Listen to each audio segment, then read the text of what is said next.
आज हम इस वीडियो में समझेंगे कि हेल्थ इंश्योरेंस क्या होता है, इसके बेनिफिट्स क्या हैं, फीचर्स क्या हैं, हमको क्यों लेना चाहिए, अगर हम लें तो कितना लें, ये सारी डिटेल्स के बारे में हम समझेंगे।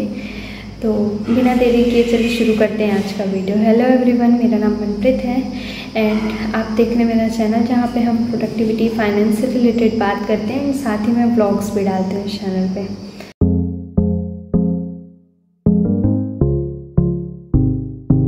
तो चलिए सबसे पहले देखते हैं कि एक्चुअली हेल्थ इंश्योरेंस होता क्या है। बेसिकली हेल्थ इंश्योरेंस एक लाइफ इंश्योरेंस की जैसा ही होता है, जहाँ एक एग्जांपल हम समझ सकते हैं कि लाइफ इंश्योरेंस जैसा है, लेकिन यहाँ पे ऐसा होता है कि ये कॉन्ट्रैक्ट है आपके और हेल्थ इंश्योरेंस प्रोवाइडर के बीच, जहाँ पे इन केस सपोज आपको कुछ मेडिकल इमरजेंसी आती है तो वहाँ पे वो हेल्थ इंश्योरेंस प्रोवाइडर आपका पेमेंट करते हैं, मेडिकल पेमेंट्स करते हैं, जो भी आपने सम एश्योर्ड लिया हुआ है, जो भी आपने कवर लिया हुआ है उसके अकॉर्डिंगली। अब हम समझते हैं कि हेल्थ इंश्योरेंस इम्पॉर्टेंट क्यों होता है, हमको क्यों लेना चाहिए। जैसे कि समय के साथ साथ आपको पता है कि हर चीज़ महंगी होती जाती है, इन्फ्लेशन रेट होता है, जैसे हर चीज़ें हर साल महंगी होती हैं, वैसे ही मेडिकल बिल भी साल दर साल एटलीस्ट अराउंड 15% से इसके रेट्स बढ़ते जाते हैं। एंड घर में अचानक अगर कोई इमरजेंसी आ जाती है मेडिकल की, तो हमारे जेब से बहुत सारे पैसे चल जाते हैं, एक साथ ही लाखों रुपए लग जाते हैं एंड हमारे पे बहुत बर्डन आ जाता है, हमारी सेविंग्स पे बहुत असर पड़ता है। इसलिए ये सारी चीज़ों से बचने के लिए हम मेडिकल इंश्योरेंस ले सकते हैं, जिसमें हम एक स्मॉल प्रीमियम अमाउंट पे करते हैं, जो कि जिसकी हेल्प से हम अपने सारे मेडिकल बिल्स को कवर कर सकते हैं। अब हम समझते हैं कि एक हेल्थ इंश्योरेंस लेने के बेनिफिट्स क्या क्या होते हैं। तो चलिए सबसे पहला हम बेनिफिट देखते हैं इसका। सबसे पहला बेनिफिट होता है कैशलेस ट्रीटमेंट। इसका मतलब ये भी होता है जिस भी हेल्थ इंश्योरेंस प्रोवाइडर का आपने हेल्थ इंश्योरेंस लिया हुआ है, उसके नेटवर्क में जो भी हॉस्पिटल्स आते हैं जिनके साथ भी उनका टाई अप हुआ है, तो वहाँ पे आप अपना कैशलेस ट्रीटमेंट करा सकते हैं। इसका मतलब होता है कि आपको पैसे देने की कोई ज़रूरत नहीं है, जो भी आपका हेल्थ इंश्योरेंस है कंपनी वो डायरेक्टली आपके हॉस्पिटल में पेमेंट कर देंगी। एंड सेकंड जो मेन बेनिफिट होता है, जो मैंने इंपॉर्टेंस में भी इसकी बात कही, कि आपके सेविंग्स को बचाता है। अचानक से खर्च आ जाता है, कभी भी मेडिकल इमरजेंसी आ जाती है, तो हमको अपने सेविंग्स से उठा के पैसे नहीं लेने हैं, तो यहाँ पे ये बेनिफिट हमको मिल जाता है। तीसरा बेनिफिट हमको टैक्स का मिलता है कि जब भी हम हेल्थ इंश्योरेंस के प्रीमियम का पेमेंट करते हैं, हमको कुछ अमाउंट टैक्स में फ्री मिलता है। आपको टोटली 25,000 की टैक्स बेनिफिट मिलती है कि इतने अमाउंट पे आपको टैक्स नहीं पे करना पड़ेगा। एंड साथ ही साथ अगर आप अपनी फैमिली के लिए, पेरेंट्स के लिए लेते हैं, तो अनदर 25,000 आपको वहाँ पे आपको बेनिफिट मिल जाएगा। एंड ये भी सारे होते हैं कि अगर ये हो गया, आपको अगर आपने अपने लिए लिया हुआ है तो 25,000 की छूट मिल जाएगी। दूसरा अपने लिए लिया, अपने पेरेंट्स के लिए लिया है तो 50,000 की छूट मिल जाएगी। मैं यहाँ पे टेबल लगा दूँगी, आप उससे देख सकते हैं। एंड तीसरा होता है कि अगर आपने अपने लिए लिया है तो 25,000 मैक्सिमम जो अमाउंट है 25,000 की छूट मिल जाएगी। एंड आपके पेरेंट्स जो एज ऑफ जो सबसे एल्डेस्ट मेंबर की एज होती है वो 60 के अबव होती है, तो उन पर अनदर 50,000 की जो मतलब टोटल आपको छूट 75,000 की मिल जाएगी टैक्स में। एंड अगर आप भी 60 के अबव हैं एंड जो आपके पेरेंट्स हैं वो भी और ऑब्वियसली 60 के अबव ही होंगे, तो दोनों का मिला के आपको 50,000 मतलब 1 लाख की छूट मिल जाती है टैक्स में। एंड चौथा बेनिफिट होता है नो क्लेम बोनस, कि सपोज़ किसी ईयर आपने कोई क्लेम ही नहीं किया है अपने हेल्थ इंश्योरेंस प्रोवाइडर से, तो वो आपको नो क्लेम बोनस देते हैं। कई कंपनियां देती हैं कि जो भी आपका सम एश्योर्ड है उसका 10% वो आपके इंक्रीज़ कर देते हैं आपके कवर अमाउंट में। सपोज़ आपने 5 लाख का कवर लिया हुआ है, तो आप अगले साल अगर आपने इस साल कोई क्लेम नहीं किया हुआ है तो 10% से बढ़ा दिया जाएगा आपका टोटल कवर अमाउंट, जो कि हो जाएगा 5,50,000 रुपये। एंड साथ ही इसके साथ कंपनी देती हैं कि आपको टोटल हेल्थ चेकअप प्रोवाइड कराती हैं अगर आपने कोई क्लेम नहीं किया हुआ है किसी पर्टिकुलर ईयर तो। एंड पांचवा एक इम्पॉर्टेंट बेनिफिट है रिस्टोरेशन कवर, जिसका मतलब होता है कि आप अगर आपने कोई क्लेम नहीं किया हुआ है, अगर क्लेम हो गया हुआ है और कोई कंपनी ने आपको साथ में रजिस्ट्रेशन कवर भी दिया हुआ है, तो आप वापस से, जैसे कि अगर आपका ख़त्म हो चुका है सम एश्योर्ड, आपने यूज़ कर लिया है, 5 लाख का था, ख़त्म हो गया, तो वापस से 5 लाख आपको एड ऑन वहाँ पे मिल जाता है। ये कई कंपनियाँ ऐसी होती है, सबकी अलग अलग पॉलिसीज़ होती, कोई 2-3 दफ़ा भी आप कर सकते हैं, ये आपको चेक करना होता है वहाँ पे। अगला जो बेनिफिट होता है वो होता है pre and post hospitalisation cover. इसका मतलब होता है कि अगर आपकी कोई सर्जरी होनी, कोई प्लांट सर्जरी है, उसके पहले अगर कोई मैंडेटरी मेडिकल एक्सपेंसेस हैं 30 से 60 दिनों के अंदर के पहले के, तो वो एक मेडिकल कंपनी, इंश्योरेंस कंपनी उसको कवर करती है। एंड साथ ही आप जब हॉस्पिटलाइजेशन ख़त्म हो जाएगा आपका, पोस्ट हॉस्पिटलाइजेशन जब होगा, तब जो मेडिकल एक्सपेंसेस होंगे वो 90 से लेके 120 दिन तक के कवर किए जाते हैं।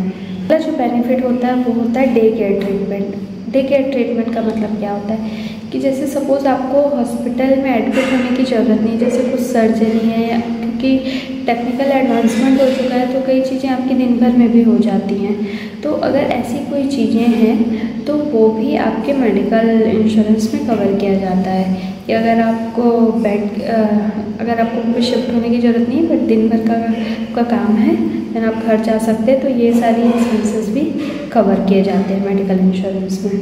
एंड अगला जो मेन इम्पॉर्टेंट बेनिफिट होता है वो होता है हॉस्पिटलाइजेशन एट होम। कि अगर पेशेंट को बेड नहीं मिल पाता है हॉस्पिटल में, या फिर क्योंकि पेशेंट की कंडीशन की वजह से अगर उसके घर में ट्रीटमेंट उसे करना पड़ता है, तो वो सारे खर्चे भी इंश्योरेंस कंपनी कवर करती है। एंड अगला बेनिफिट होता है एम्बुलेंस चार्जेस। कई बार कई कंपनीज आपकी पॉलिसी के अकॉर्डिंग एम्बुलेंस के चार्जेस को भी कवर करती हैं। एंड लास्ट बेनिफिट होता है फ्री हेल्थ चेकअप, जो कि आपको, जैसे मैंने नो क्लेम बोनस में बताया था, अगर आपका नो क्लेम बोनस है तो आपको कंपनी फ्री हेल्थ चेकअप कराती है, जो आपको कुछ पे नहीं करना होगा, आपका टोटल हेल्थ चेकअप का एक्सपेंस कंपनी बेयर करेगी। चलिए अब हम समझते हैं कि जब हम एक हेल्थ इंश्योरेंस ले तो हमको कौन कौन सी बातों का ध्यान देना चाहिए, कौन कौन से फीचर्स होते हैं इस इंश्योरेंस के जो हमको चेक करना चाहिए। सबसे पहले तो आप चेक करिए कि जो भी नेटवर्क हॉस्पिटल हैं उस कंपनी के, उसके क्या क्या कौन सी लिस्ट है, आपके एरिया के आसपास के हॉस्पिटल्स कवर किए जा रहे हैं, नहीं करे जा रहे हैं, आपको नो क्लेम बोनस प्रोवाइड किया जा रहा है, नहीं किया जा रहा है। एंड साथ ही ये सारे जो बेनिफिट्स मैंने बताए थे, pre and post hospitalisation cover, वो है या नहीं जिस पर्टिकुलर इंश्योरेंस प्रोवाइडर का आप इंश्योरेंस ले रहे हैं।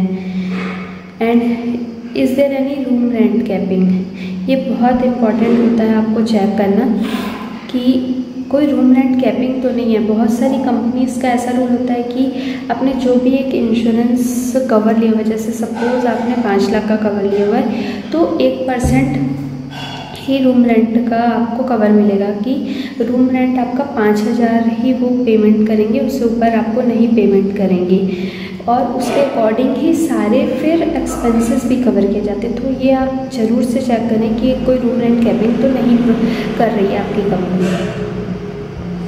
एंड जो भी प्री एग्जिस्टिंग डिजीज़ है उसका वेटिंग पीरियड कितना है। कई कंपनीज़ के बहुत ज़्यादा वेटिंग पीरियड होते हैं, तो जैसे सपोज आपको कोई भी बीमारी है, लाइफस्टाइल डिसीज़ आजकल बहुत होती है, थायराइड हो गया, बीपी हो गया, सारी चीज़ें हो गया, तो कई कंपनीज़ का रूल रहता है कि 3 से 4 साल तक के आपके वो कवर नहीं करेंगे। सपोज़ आज मैंने इंश्योरेंस लिया हुआ है एंड सपोज़ मुझे कोई भी इनमें से बीमारी है, तो 3 से 4 साल तक अगर मुझे कुछ इसमें मेडिकल इमरजेंसी की ज़रूरत पड़ती तब वो कवर नहीं करेंगे, उसके बाद के केस में कवर करेंगे। तो ये चेक करना बहुत ज़रूरी है कि कितना वेटिंग पीरियड है। एंड एक इम्पॉर्टेंट चीज़ होता है कि कोपे होता है कि एक ऐसा तो नहीं है रूल कि आपकी इंश्योरेंस कंपनी बोल रही है कि कुछ अमाउंट आपको पे करना होगा, कुछ हम करेंगे। सब ये सपोज 80-20 होता है कि अगर 80% इंश्योरेंस कंपनी पे करेगी, 20% आप पे करोगे। तो आपको ये सारी चीज़ें चेक करना होगा कि ये सारे क्लॉजेस तो नहीं है आपके इंश्योरेंस प्रोवाइडर के शीट पे। एंड होता है क्लेम सेटलमेंट रेशियो, कि जैसा मैंने लाइफ इंश्योरेंस में बताया था वैसा ही कि इसमें क्लेम सेटलमेंट रेशियो देखना होगा कि कंपनी कितने क्लेम सेटल कर रही है। हर 100 केसेस पे कंपनी कितने केस पास कर देती है। एंड इनकर्ड क्लेम रेशियो, ये उससे भी इम्पॉर्टेंट आपको रेशियो देखना होता है कि कि कंपनी के पास जितना पैसा आ रहा है उसमें से कितने पैसे वो पे जो उसके कस्टमर्स हैं उनको पे करने के लिए उसके पैसे चले जा रहे हैं। अगर ये बहुत कम है तो भी अच्छा नहीं होता है रेशो मानने, और अगर बहुत ज़्यादा है तो भी नहीं माना जाता। कि सपोज़ अगर 50% 60% है, इसका मतलब होता है कि आपसे बहुत ज़्यादा प्रीमियम लिया जा रहा है और कंपनी बहुत कम पैसे दे रही है। एंड सपोज़ 90% हो गया तो इसका मतलब होता है कि हो सकता है कंपनी आगे चल के बैंकरप्ट हो जाए, कि उसके पास पैसे ही ना बचे अपने बाकी सारे एक्सपेंसेस के लिए। तो ये अराउंड 80% एक आइडियल रेशो माना जाता है कि ऑन एंड अराउंड 80% होना चाहिए, जिसका मतलब होता है कि कंपनी पे कर रही है, प्रीमियम भी सही ले रही है एंड उसके पास पैसे भी बच रहे हैं। एंड हम इसके टाइप्स के बारे में बात कर लेते हैं कि कौन कौन से टाइप्स के हेल्थ इंश्योरेंस होते हैं। सबसे पहले एक होता है कि इंडिविजुअल हेल्थ इंश्योरेंस, जो आप अपने लिए ले रहे हैं, पर्टिकुलरली अपने लिए आप खरीद रहे हैं। देन एक होता है कि फैमिली फ्लोटर, कि आप अपने लिए, अपने स्पाउस के लिए, जो भी आपके हस्बैंड या वाइफ हो गया और बच्चों के लिए ले रहे हैं तो वो हो गया फैमिली फ्लोटर। एंड पेरेंट्स के लिए लेते हैं, ये सारी चीज़ें फैमिली फ्लोटर में आती हैं। एंड एक होता है कि सीनियर सिटीजन्स के लिए, कि उनके लिए अलग बेनिफिट्स और सारी चीज़ें रहती है कि सीनियर सिटीजन्स के लिए ले रहे हैं तो वो एक अलग टाइप का हेल्थ इंश्योरेंस हो जाएगा। ये सारे इसके टाइप्स हो गए। अब हम बात करते हैं कि हमको कितना कवर लेना चाहिए। कि आइडियली तो ये बोला जाता है कि आपकी सिटी में जो भी एक हार्ट सर्जरी का कॉस्ट है, आपको कम से कम उतना कवर आपको लेना चाहिए। कि सपोज़ 5 लाख है तो आप 5 लाख का कवर लेके चलें। एंड जैसे कि स्मॉलर सिटीज़ के लिए बोला जाता है कि 5 लाख तक के सफिशेंट होता है। वही अगर आप बड़ी सिटीज़ में जाएंगे तो वही चीज़ आपका 8 लाख भी सफिशेंट नहीं होगा, 10 लाख। एंड एक थंब रूल भी ये होता है कि जो भी आपकी एनुअल इनकम है उसका 50% आपको ले लें। सपोज आप 20 लाख अर्न करते हैं तो आप 10 लाख का कवर ले सकते हैं। एंड ये सिटी टू सिटी भी डिपेंड करेगा। एंड अगर आप नहीं चाहते हैं कि जैसे सपोज़ आप भोपाल में रहते हैं, आपका घर भोपाल में, आपकी जॉब मुंबई में है, कहीं भी है, तो आप ऐसे भी रह सकते हैं कि जो ऑल ओवर इंडिया में सिमिलर एक्सपेंसेस वो आपको वो पॉलिसी आपने ले। कि सपोज़ आपने इतनी छोटी जगह की पॉलिसी ले ली है एंड आप बड़ी जगह पे आपका अगर करा रहे हैं ट्रीटमेंट, तो कंपनी आपको पेमेंट वहाँ के हिसाब से करेगी जहाँ के हिसाब से आपने लिया हुआ है। तो आप ये भी चेक कर सकते हैं अगर कंपनी दे रही है क्या ऑल ओवर कंट्री का जो सिमिलर आपको चीज़ें पड़े। हो सकता है थोड़ी प्रीमियम आपको ज़्यादा पड़े, पर आप कहीं में फिर अपना ट्रीटमेंट कराएं, कंपनी पेमेंट करेगी आपको। एंड इसके साथ ही कुछ क्वेश्चंस थे जो मैं इस पर आंसर करूँगी। मैंने इंस्टाग्राम पे अपने पेज पे पूछा था तो वहाँ पे कुछ क्वेश्चंस आए थे मुझे, तो वो मैं यहाँ पे आंसर करती हूँ आपको। पहला क्वेश्चन ये था कि हम एक साथ पे कर दें या फिर हम पे करते रहें ऐसा। तो इन माई ओपिनियन एक साथ पे करने की जगह आप मंथली ईयरली जो भी आपने लिया हुआ है वो पे करें, क्योंकि अगर आपके पास जो भी एक्स्ट्रा पैसे बच रहे हैं तो वो आप कहीं और पे इन्वेस्ट कर सकते हैं एंड उसका बेनिफिट आपको मिल सकता है। अगर आप कंपनी को पहले से देंगे तो वो भी कहीं ना कहीं इन्वेस्ट करेंगे तो उससे उनको बेनिफिट मिलेगा, उससे अच्छा आपके पैसे से आपको बेनिफिट मिले। एंड टैक्सेशन के बारे में क्वेश्चन था जो कि मैंने कवर कर लिया है ऊपर। टैक्सेशन क्या होते हैं, क्या क्या आपको इसके बेनिफिट्स मिलते हैं। ऑप्टिमम कवर जो भी आपकी सिटी के हिसाब से आप कवर ले सकते हैं, स्मॉल सिटी, बिग सिटी या ऑल ओवर कंट्री के हिसाब से। राइडर्स के बारे में क्वेश्चन किया गया कि हमको राइडर लेना चाहिए नहीं लेना चाहिए हेल्थ इंश्योरेंस के साथ। तो बेसिकली दो इम्पॉर्टेंट राइडर्स होते हैं, critical illness benefit and total and permanent disability benefit.